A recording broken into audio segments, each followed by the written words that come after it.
God, I'm telling you, my dogs are barking today. But man, my dogs are barking. Well, for many years, Barrett Sallee has been someone that I have read from to learn different SEC predictions, but also to kind of get some reactions on some different things around college football. And something I love about him, Barrett Sallee joining us, CBS analyst for CBS Sports. Lots of folks, Barrett, love to hate on people for being wrong, but you notice those same people don't often predict things themselves, right? They just kind of hate on other people once they've made those predictions. What I love about you is you put the predictions out there and say, all right, hold me to it, which is just such a non-coward thing to do. I love it. I've loved it for years. When did you start doing that? Oh man, when I first started purely writing, like I've been in TV, I've done PR, I've done a bunch of stuff, but when I first started writing for college football news, I believe the first year I did the end of the season accountability was 2008. Yeah, because it was when Fulmer and Tuberville both got fired in the same year. So, it's like, hey, let's have some fun. And, I don't know. Last time I checked, sports are supposed to be fun. So, it's if you can't laugh at yourself, who can you laugh at? So I'm an equal opportunity. I will boast if I'm right about something. I mean, I will do that. There's no doubt. But if I'm wrong and I say stupid things, it's fun to talk about that too. And I think what a lot of folks, people that don't, that criticize us all the time, it's like, our job is to make predictions about literally everything, right? Like if I miss a game in the SEC picks story, like I wouldn't actually bet on all those games, but my job is to pick those games. And I'm going to be wrong. Like, I don't feel very confident about this game, but I got to do it anyway. Okay. I mean, so it's fun. It's, I'm not going to sit here and say I'm above everybody else because I'm going to make some mistakes just like everybody. And that's, I think that's the way everybody should live. Unfortunately, I think in our business, not many people actually do. Right. Well, and for this upcoming season, you have LSU and Georgia both going undefeated again in the SEC. In particular, you have LSU dropping the game to Florida State, but you do have them in a rematch back in Atlanta. What are some of your thoughts there? I mean, we know that LSU's got a lot of people back. Georgia, of course, has been just a dominant wrecking ball, but not necessarily positive on who the quarterback's going to be, likely Carson Beck. But what are your thoughts that kind of indicate that you think those two will meet up again in Atlanta? Well, I wish I could provide more in-depth analysis on Georgia, and I could, but the answer is just Georgia. Like, I mean, that we know what they are in the SEC East. We know what their roster's like. They lather, rinse, repeat, especially defensively. They did it last year. They'll do it again this year. And I think in the SEC East, it's a pretty wide gap between Georgia and everybody else, and the schedule is just caked. I think for LSU, I look at the Tigers as a team that really doesn't have a deficiency right now. Right. Like, I think we can sit here and say, okay, Alabama's deficient at quarterback or Texas A&M's deficient as at offensive coordinator, whatever. LSU doesn't have one of those right now. Quarterback set, Heisman Trophy caliber quarterback, running back set, ton of production coming back, although the status of some of those players are, questionable, but still a ton coming back. Wide receivers, one of the best wide receivers, if not the best wide receiver in the SEC and neighbors. Offensive line, they actually have 6 returning starters. That's insane. They're the best player, I think, in the conference at linebacker and Harold Perkins. And the one thing that maybe Brian Kelly was a little concerned about was the secondary, and they went out and hit the transfer portal hard there. So I think for LSU, they're not going to get worse. They're going to get better simply because of experience, because a lot of those players from last year's run are still back. So that's why I think LSU can get the job done. I think in the SEC, their schedule, obviously they got to go to Tuscaloosa. That's not easy, but I think it does shape up well for a return to Atlanta. And I can't wait for that Florida State game on that first Sunday of week 1. That is, we know how that went last year. That was, that game actually came on the ACC network a few weeks ago. And it's just like, oh my God, I can't believe that stuff actually happened in that game. And we should see, I think, a good one there too. And if they lose it, They can still, I think, have a chance for the CFP. I don't think it's, a deal breaker really for either side, Florida State or LSU, whoever loses that game. So I'm excited about that one. Excited about LSU this year. Barrett, Mississippi State has had a really radical 10 months. They lose Mike Leach just so sudden, and immediately name Will Arnett. That would be kind of funny, having the comedian Will Arnett. Now, that would be awesome. That would be great content.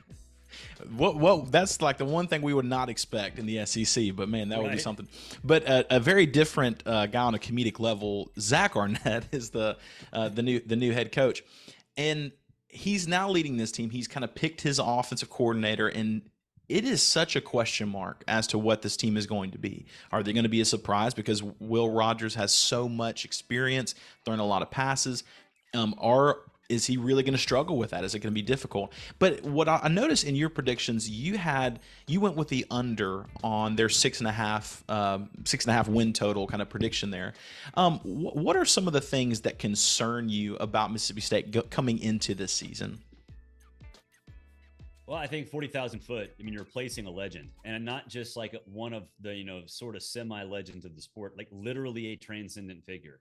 And we can sit here and talk about how he was off the field. I'm talking purely on the field. I mean, he's one of the top 5 just individuals that transformed football, not just college football.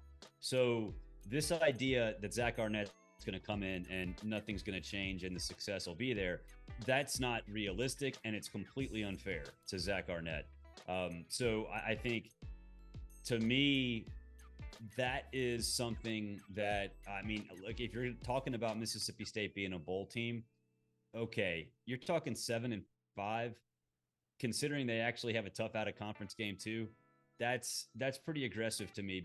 And I do like the fact that Zach has taken ownership a little bit. I think that he's made it clear that he's not Mike Leach, and he's not trying to replicate what Mike Leach did. And I think that's the right approach, because I've seen this with so many coaches, so many programs over the course of my career. I'm 43, so I've seen a lot. That when you're not genuine, if you're a head coach and you try to be somebody that you're not, the locker room is going to fracture. Like it will happen. How long it takes is a question, but look at Will Muschamp. When he got to Florida, he wanted to be Nick Saban. Everybody that knows Will Muschamp knows that he's not that guy. In fact, Will's one of the nicest guys you'll ever meet, but he tried to be Nick Saban, and that didn't work. And a lot of other people have done the exact same thing. So the idea that Zach Arnett is taking ownership and being himself is huge. And talking to him at media days, that was the impression, that was the takeaway, the biggest takeaway that I had. It's like, look, this guy knows he's in an awful spot. Like you don't want to be in Zach. I mean, obviously you want to be a head coach in the SEC, but this is not how anybody wants to get that job. But the fact that he's sort of the fact that he says he's going to tailor the offense to his players every year is encouraging, but there's still a spread team this year. And in theory, spread personnel, I should say.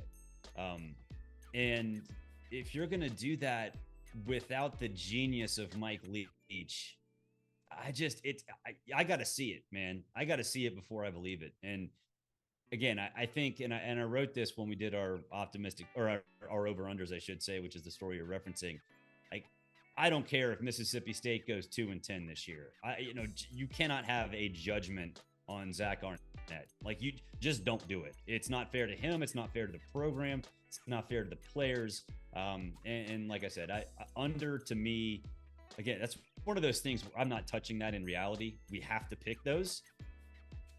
It's so up in the air. I mean, because there's no blueprint for us to pick, right? Like, there's no blueprint for us to say, okay, so-and-so did this, and this is how you handle it. There's no blueprint at all. So why would you make a definitive,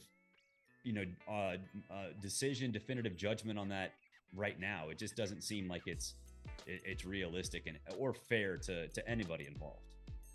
Yeah, sir. It would certainly be unwise. Seems like either way, we're just not really sure what in the world's going to happen. But certainly to be aggressive in the win column is is nerve-wracking to think about. But, we saw Kevin Barbay's offense at Appalachian State last year.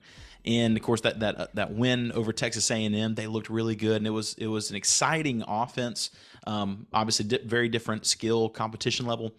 But what makes me kind of wonder how this transition is going to work is I do like Kevin Barbay. I think he's very creative, gets a lot of people involved. Think about Tulu Griffin from Mississippi State, can be there in the slot, can do some reverses. But Will Rogers has been playing in the air raid for forever, since he was even in high school. Any thoughts on how? I mean, can you think of a time someone has gone from an air raid system and the very next year come in and done a spread and been the same quarterback? I cannot think of one going through the years of Tech and Washington State. What are your thoughts about Will Rogers in this system? Yeah, I mean, there really isn't a historical reference point. I guess maybe Gardner Minshew going to the NFL. I mean, that's the one that just off the top of my head, it's like, oh, that happened kind of recently.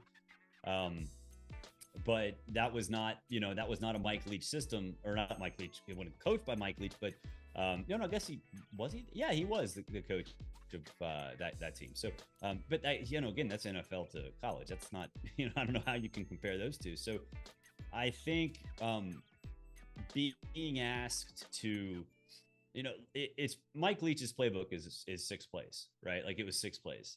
Having to organize more, adjust on the fly, things like that. If you've never done it, it's kind of like, being a head coach. If you've never done it, you think you know how to do it, but you've never actually, been in a position to do that. So look, I think Will Rogers is a great quarterback. I think he's a great representative of Mississippi State. I think he's he can play himself into the NFL. I think right now this is a perfect opportunity for him to show that, but it's easier said than done. And in the SEC, when you don't have an offense that's as I'm going to say gimmicky. It's not gimmicky, but it's hard to stop, right? Like, even if you know what's coming, it's hard to stop. We don't know if that's going to be the case this year. So I think that he's got the talent to go away from a pure air raid into something different. But there's a lot of factors going into whether he's going to be actually successful doing that.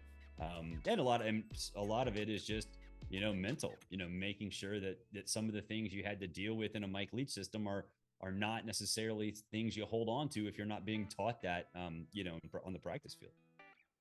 Right. And, I'll tell you, I'm not into hypotheticals, but let's just play hypotheticals for a second.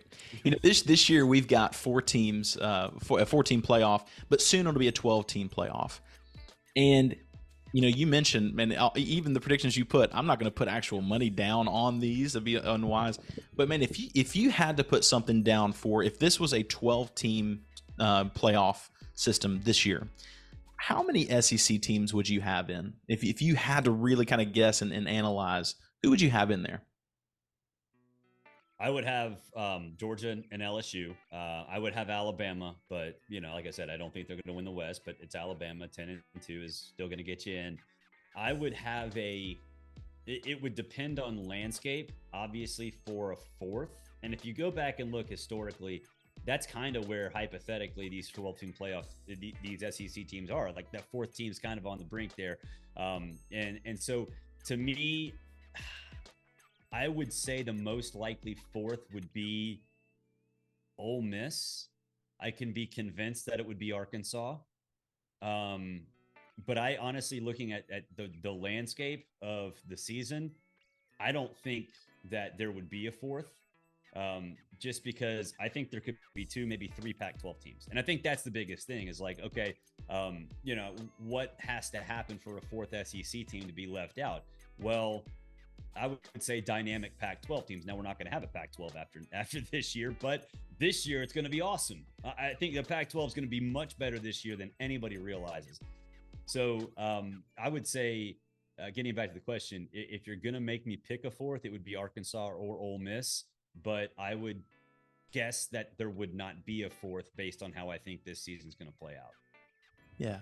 Well, Barrett, you're involved with so many things. You cover college football, you write about college football, and you have a lot of responsibilities. But when you think about what your role is and what you get to do as a job, what would you say is And I'm sure there are probably things on the outside to people that maybe look fun, but maybe are not as fun, just part of a job, just like everybody else. What is your favorite thing about what you have the ability to do as an analyst for CBS Sports? Well, to me, it's the fact that I kind of do it all. Going back to my college days, I had a professor tell me that the future of media, sports media, is a thing called convergence. And it's not called that now. It's just called reality. But it's the fact that if you're a writer, you have to be good at TV. If you have to be on TV, you have to be good at radio, and all that stuff's going to combine and converge together. So to me, that's great. Writing takes a lot more time. But you have a specific, for me, I have a specific way I like to write and convey my content. When I'm on CBS Sports HQ on TV, it's a completely different way. You only have 2 minutes. When I do radio on Sirius XM, I got 3 hours, right? So it's like the fact that that I get a chance to do so many different, I can produce similar content through 3 different mediums and do it in 3 different ways based on the job requirements is really cool to me, because it allows me to, let's just take radio. If I do a 15-minute segment on what we're talking about right now, narrowing that down to 2 minutes, is hard, but it teaches me how to, it teaches me how to handle that. And then, taking that and putting it down in written form means I can expand in a much different way. So that's my favorite part about it, is that the industry has evolved in a way where so many of us can create content and reach as many audiences, as many people as possible,